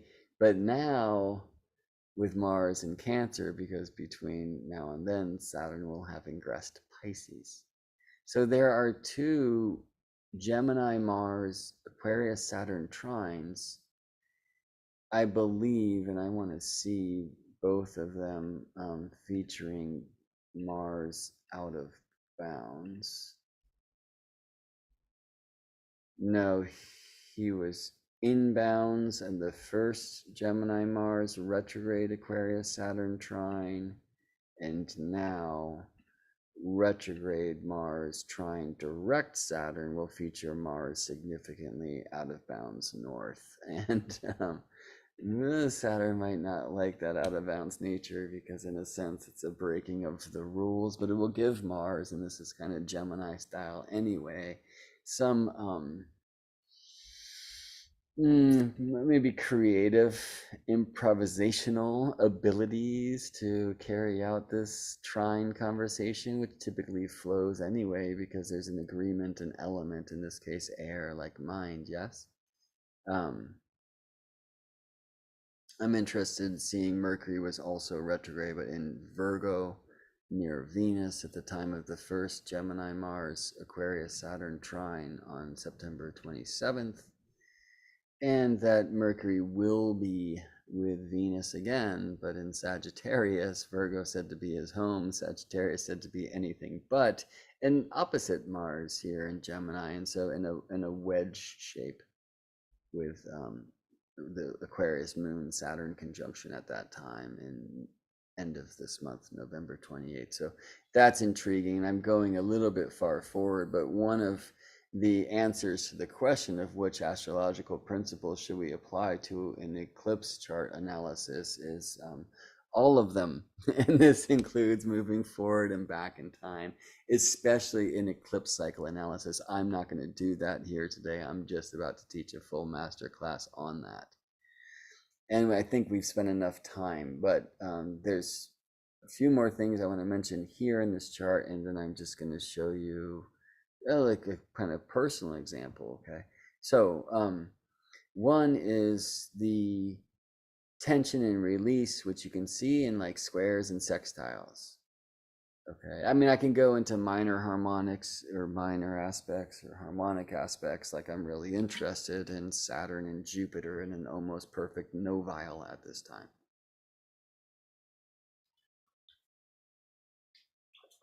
But look, well, Mars is square Neptune. That can be actually a really creative force, and Mars is kind of at the midpoint of in his square ray to the midpoint of Jupiter and Neptune, which is intriguing. But there is a little bit of like, do the mind or do the dream, right? Like, yeah, I'm in this moment shaming myself for like teaching this to you right now, whether you're watching this live or like in the future, because shouldn't I be dreaming or meditating? Isabel's over here just passed out, totally doing it right. Anyway, well, in that tension of the Mars Neptune square, look at the Venus Neptune trine. In the tension of the Venus Saturn square, look at the Mars Saturn trine. Or look at the Venus Pluto sextile. That one's a little bit looser, but certainly will testify, which means that Venus will perfect the sextile with Pluto before either leaves the signs currently considered. Okay, and then that sextile to Pluto, trine to Neptune, the opposition with Uranus, but this forms this shape called a trapezoid. It's half of a grand sextile, right? If we had figures here in Cancer, and we saw we could tuck the mean black moon Lilith calculation, puts her back there. And something in Virgo, like where Mercury was in September when Gemini Mars first trined Aquarius Saturn in modern time, right? Like games like this. But then we would have all of the earth and water signs, all of the nocturnal signs configured in the grand hexagon or the grand sextile. Here we have half of it, which is the trapezoid. And you know, Neptune, Pluto, like long-standing beings, slow-moving figures who have been in these signs for a long time. That's going to change next year for Pluto. That's quite a thing. But you know, there is a balance there, right? I mean, even just, I mean, I wish I could reverse this and show it in a Scorpio rising chart. I can. Let me just make this local, and I'm going to finish there. So I'll use a quadrant house system and choose a porphyry house system. Because Libra was rising here in Richmond, California during the center of the lunar eclipse. Because what I wanted to show you, and be even better to go over to a place where Scorpio was on the rise. So let's just do that. I'm going to relocate to, I don't know why, but Tulsa, Oklahoma. Okay. There you go. It's a little bit easier to see how like the trapezoid. Let me do this. Well, can't. The trapezoid forms like a much better, like safer, more stable like ground to stand on than the T-square, right? Like the T-square is this like triangle that's just gonna be like teetering back and forth, where that trapezoid is like will set really nice. But like in that sense, if we contemplate it that way, its foundation is this like, let me go just a little bit further east. Wilmington, much further east. I'm going to Wilmington, North Carolina, because I feel like it. Great. Now we can see that like teeter tot.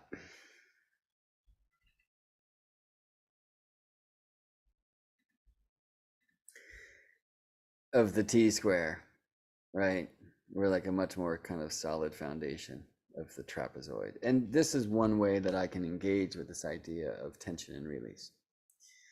Um, so if we let Neptune and Pluto, these kind of long-standing things where Pluto wants to completely bring an evolution to our structures, and some of it's been dismantling, some of it sadly seems to be an overreaction to that dismantling that's only going into like more draconic nastiness, but I keep the faith. And Neptune reminds us to, right? So as Pluto is kind of completely like bringing the real world of Capricorn to hell, um, Neptune reminds us in this Pisces space to stay tuned compassionately and keep the faith. And they're working together. Pluto's not bad, and it's not Pluto bad, Neptune good at all, you know, but they're working together in this way. And in that foundation, and Jupiter coming back to kind of support Neptune on that faith expression and compassion. Sadly, also the delusion, inebriation, and even kind of media manipulation in place. Okay, but you know, there's a support there for this eclipse, which is also Uranian in Mercury, Uranus, Venus, Uranus. You know, there's some trauma structures here to kind of mind and heart spaces. Now, one of the things I have been most intrigued by, I'm going to make this local again, in this current eclipse set, is how our blood moon here had Mercury Cazimi, and the solar eclipse before had Venus Cazimi. Now, Venus aligned behind the sun for the first time in our lifetimes, actually in the sign of Libra some days before on October 22nd, but she's certainly within a degree, which is the Hellenistic consideration for Cazimi, of the solar eclipse on October 25th, and Mercury, like even much more so, only 8 arc minutes away from the sun at the time of the blood moon.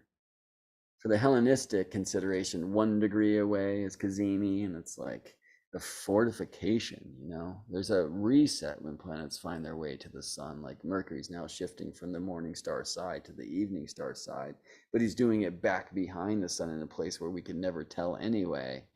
And in a sense, though, it's like an initiation for Mercury's cycle that began, I would suggest, on September 23rd, when Mercury came between Earth and Sun in the sign of Libra. And that's like a long story for another time. But really, if we want to understand these characters, it's not just about, oh, Mercury in Scorpio or Mercury in Scorpio behind the sun. Mercury's in a cycle, okay? All planets are in cycles with the sun, with one another. Wheels within wheels within wheels. Bring all of your astrology to all of your astrology. All right. Anyway, Mercury's Cazimi, even from the much stricter medieval criterion of 17 arc minutes away, only 8 arc minutes from the sun. We saw the lines behind the sun, what, 5 hours, almost 6 hours after the eclipse. I love how Astrogold's, for some reason, showing that twice. How mercurial is this? That's awesome. So there's another really interesting thing about Mercury here. Let's go to like an essential dignity sheet. Look at how Mercury and Mars have a mutual reception by sign, right? So while they are in conjunct, because traditionally speaking, Scorpio and Gemini are blind to one another, as all signs that are quincunx or 150 degrees away from one another are said to be in the tradition. They have a different yoga, they have a mutual reception, they're on a foreign exchange program. I mean, I'm interested in also seeing that this is not 150 degrees. It's actually 140 degrees, almost exactly. 150 from 25 Gemini is 25 Scorpio. In that 140, like if I divide a circle by that, I get this 2.5, multiply that by 2, it's about 5. 5 though would be the 144. That's the biquintile. Oh no, this one lives kind of in a different land. And it's not there. Oh, my math brain is not yet awakened. this isn't it either. Yeah. Anyway, there, I'm interested in exploring the harmonic of that 140-degree shape between Mercury and Mars. And anyway, regardless, in the tradition, a mutual reception, being planets in each other's signs, does not necessitate an aspect between them. So there's something in this Mercury behind the sun exploring the hidden occult things that we could never see from here on Earth, who's being bona fide by the truth that while he's exploring this place called Scorpio, which is not necessarily like his natural realm, Mars is exploring Mercury sign of Gemini. He's doing so out of bounds, which in some regards is even more Gemini. um, Mercury is actually rather close to his heliocentric node. I'm interested in seeing how close Mercury is to the ecliptic. And the answer is very, very close. So Mercury is Cazimi, very close to his node, is like a really strong alignment of like Earth, center of the sun, center of Mercury. And that Cazimi is said to bring like riches. So Mercury and Scorpio, I think in general, really wants to bring our magical consciousness to like an authentic emotive experience. And Mars is going to find kind of creative ways for us to express that, and I think allow us to escape the idea that we must be rational or we must be completely steady, and probably will insist that we let our freak flag fly for us to do this thing and get back into some of the kind of courageous quest into our own shadows and traumas so that we can find a more beautiful stillness on the other side and reclaim the faith, which is really just significantly powerful in this trapezoid. Okay, finally, as I showed before, there are many ways to divide the wheel. Like one of them is into these set of Egyptian terms. So Mercury is actually in his own terms right now. We can also look at the different faces, the 10 degrees divisions, the decans. And that's kind of what got this whole now marathon transmission going, because I was really interested in being reminded of the truth that the center division of Taurus is said to be the face of the moon, and that of Scorpio is said to be the face of the sun. Now, when we look at an essential dignity sheet, we can have mutual receptions not only in signs, but like in this case, and this, by the way, would, depending on who you ask, depend upon whether it was day or night. Because in a night chart, Mars is said to be the first triplicity lord of the what we call the water element today. And so with Mercury and Scorpio, he's in Mars's triplicity. And Mercury is said to be the triplicity lord of the air by night, at least the principal triplicity lord or first triplicity lord of the air signs by night, where it's Saturn by day. So if it's daytime where I cast this chart, where I see was actually Mercury hours of moon day, the 9th hour of a Monday night. If it was daytime, we would see that Mars was in Saturn's triplicity in this column, because Saturn's said to rule the air signs by day.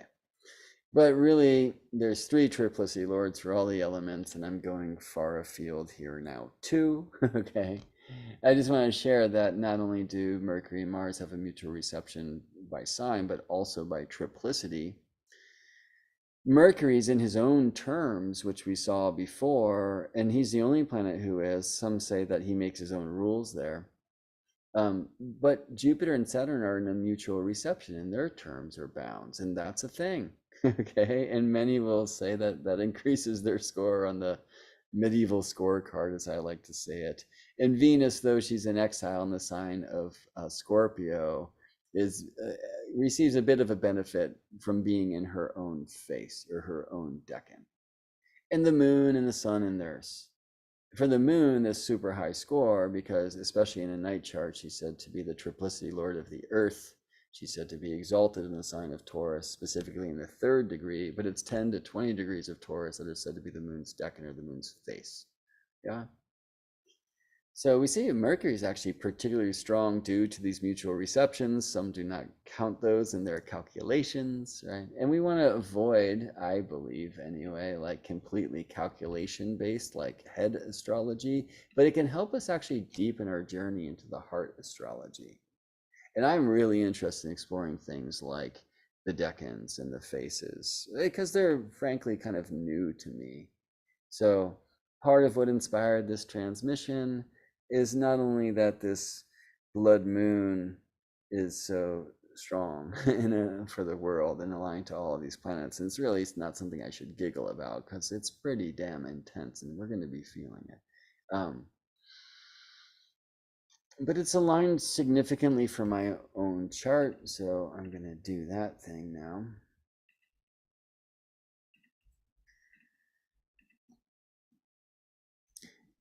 Most significantly so, not only to my own nodes, and I'm in a nodal reversal, probably strengthening that.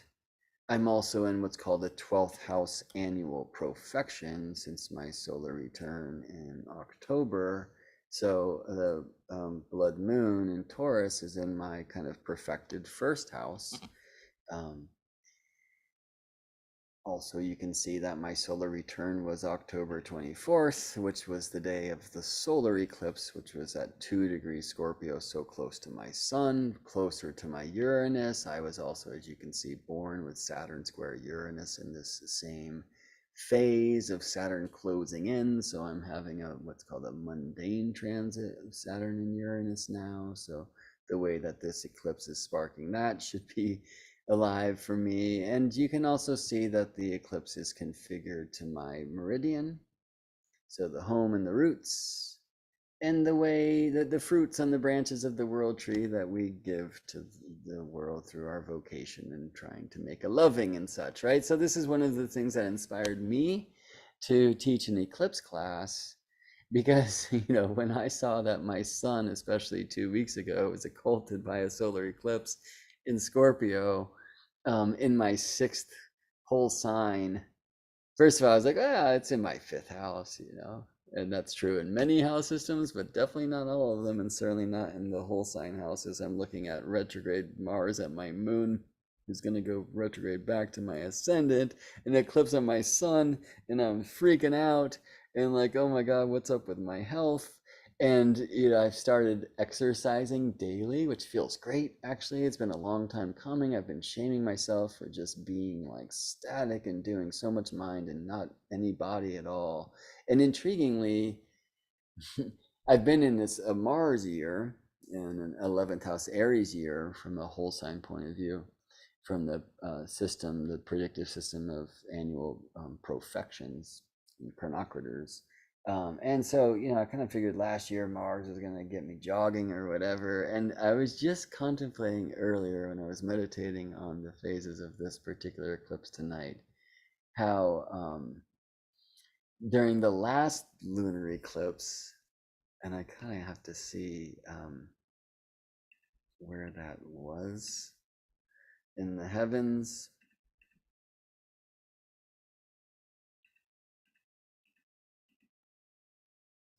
Yeah, it was here at 25 Scorpio.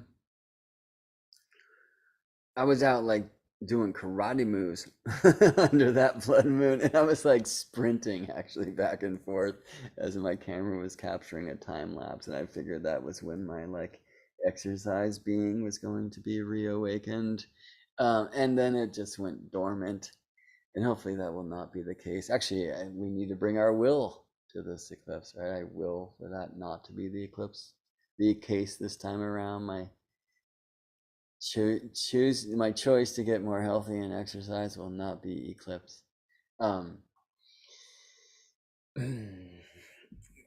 but yeah, I was just kind of cracking up to myself earlier. It's like, all right, last time there was a blood moon, it wasn't raining. I was up the street photographing it at the reservoir. Then I was like on the side of the highway doing sprints and like karate moves, devoting myself to getting healthy. And then interestingly, in the next eclipse season, like half a year-ish later, it's starting to kick in. And some of that has been in a response to just the fear of what would it be for my sixth whole sign sun to be eclipsed. Well, I'm in a 12th house year, and Mars is at my Venus, and all some, astrology can get so scary, but we also need to know that there are many other ways that these places express. The sixth house is your house of your pets. What's up, Isabel? What's up, honey? And I'm glad to have two. Isabel, an amazing pup here, and Chase the cat. And actually, on the night of the solar eclipse, it was super windy. Like these storms just were starting then locally. And I was just terrified that Chase, who hadn't come home, was like, this has happened to me in other times as well. But here I was like, oh my God, it's an eclipse on my sixth sign sun. That's like the pets, and Chase just getting eaten by a coyote, or. And he came home. So, he's telling me, reminding me to keep the faith. Um, the sixth can also be a place where we speak about sacred work, and so that my like sixth sign sun and Uranus were just eclipsed by this by the solar eclipse, and then the lunar eclipse is aligning to my meridian and like my works, and Saturn's been transiting that place, as you can see, and whatnot. It's like, oh cool, like one thing I can do, especially given that the sun is also in the fifth house in many of these charts, and it's aligned to Leo Saturn, is like teach some of like the creative expressions of amazing shamanic slideshow to help people understand like how eclipses work, their astronomy, the eclipse cycles, like how we can tune into this eclipse season by looking back 18 years and maybe 19 years, and in this case for the solar eclipse kind of oddly 8 years, and other things like that, right? So again, I'm teaching a series of Eclipse Master Classes right now. This is going to go on the course page. So for people who are patient and want to journey a long time through a chart with me, they will have that available, along with 7 hours that have already been put from live transmissions onto the Enter the Dragon Eclipse Masterclass, which if you're not already signed up and listening to it there, you can sign up for only $54 at this time. Go to geminibrett.com/eclipse. And when you do, actually, you will then be invited to sign up for the Return of the Dragon Eclipse Cycles Masterclass for half price, $27. It's like a nodal reversal-ish. And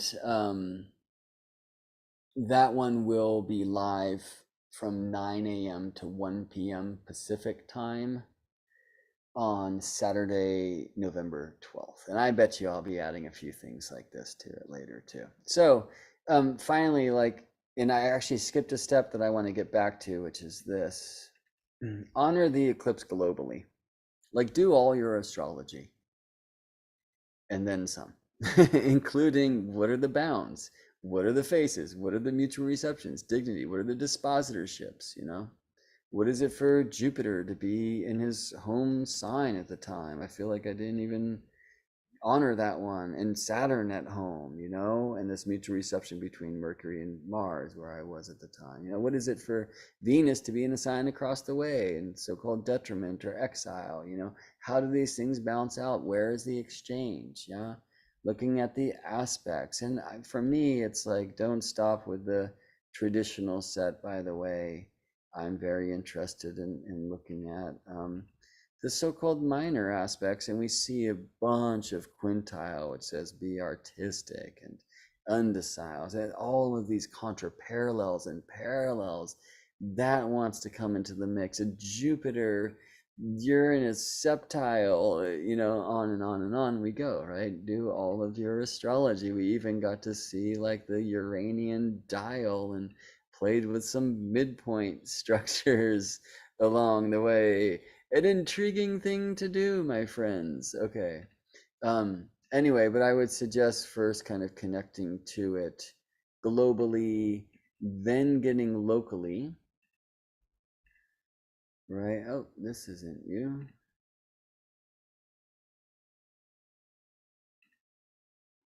So, what is it that here And where I live in Richmond, California, Libra is rising. The first degree of Libra is rising, which means that as the eclipse opened, it was Virgo rising, and then Libra would have been rising for actually the rest of the eclipse because Libra takes so long to rise in the northern hemisphere sky.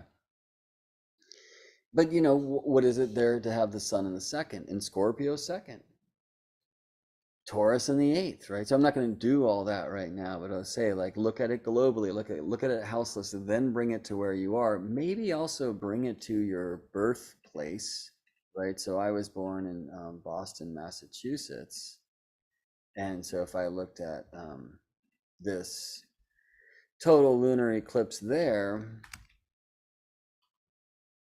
where'd you go?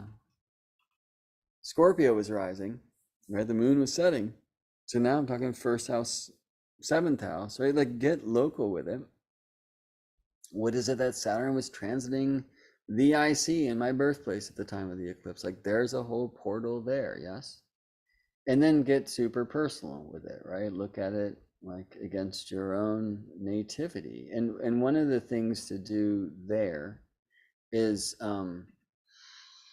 honor the truth that the eclipses go where the nodes go. The nodes transit the zodiac in retrograde fashion over the course, by the way, of 18.6 years, which is why the 18-year Saros series and 19-year Metonic strings of eclipse families and eclipse repetitions are very interesting to explore. It can open up time and really help you start connecting your chart through amazing levels of what I call shadow pulsing, okay? But know that the nodes, contrary to most things, move retrograde around the zodiac. And so, what is it that what was in my seventh house is now coming to my sixth and will go to the fifth and will go to the fourth, like that. The nodes, like the long cycle, the precession of the equinoxes, but then shorter cycles like the retrogradation of the Venus star, and even much more quickly the retrogradation of the Mercury star over the course of times. Like, they help us like flip the flow, and certainly the nodes and eclipses do this. So it is my sincere hope that you were able to receive some new ways to play with eclipse charts here in this live stream, if you are live, or at the course page of the Enter the Dragon Eclipse chart, where I will soon post this. If you are watching on YouTube, I'd sure love if you'd give this a like and do those things and subscribe to the channel, pass the video around, and yeah, I would love to see you in the live Eclipse Master Class that's coming up. Again, Gemini Brett with 2 T's, Gemini T's, of course. So geminibrett.com/eclipse if you'd like to see what was offered in the live Enter the Dragon Eclipse Masterclass, and I now with this I've tripled the time promise. I think so. A lot of material there, and if you sign up for that, you'll have instant access to 7 hours of classes waiting for you, and then you'll also be given an opportunity to sign up for the Return of the Dragon Eclipse Cycles Masterclass, which will be live in a few days on Saturn's Day, Saturday, November 12th, from 9 a.m. to 1 p.m. Pacific.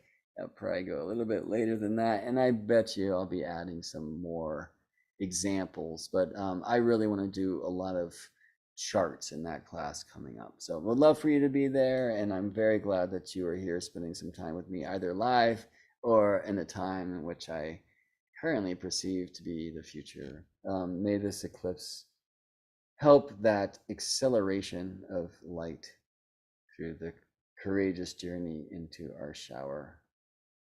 No, our shadow, but that must be an appropriate Freudian slip telling me where I should go next. Or maybe speaking about what the sky is doing outside. Regardless, I better go